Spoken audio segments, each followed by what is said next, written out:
কোনো ব্যক্তি সজ্ঞানে স্বইচ্ছায় দুঃখী হতে চায় না।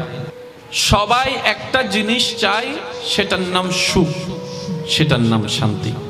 পৃথিবীর কোনো মানুষ অসম্মানী জীবন চায় না।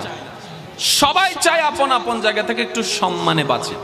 এই পর্যন্ত আমরা যতটুক জীবন অতিবাহিত করেছি, কতটুক সম্মানে ছিলাম, কতটুক সুখে ছিলাম, টোটাল হিসাব টান দিলে আমরা কিন্তু কেউ সুখে নাই। এবার নিজের জীবনকে অ্যানালাইসিস করে দেখেন, আপ টু বটম, ডাইনে টু বামে, সব দিকে আমরা সুখের আশাই করেছি, দুঃখটাই পেয়েছি। সম্মানের আশাই করেছি, অসম্মানটাই পেয়েছি। লাভের আশা করেছি, লসটাই পেয়েছি। অন্তত আপনার হাতে যতটুকু বাকি সময় সামনে আছে, এটাকে একটু কাজে লাগাতে পারেন কিনা দেখেন না। জীবনে একটু ব্রেক লাগান না।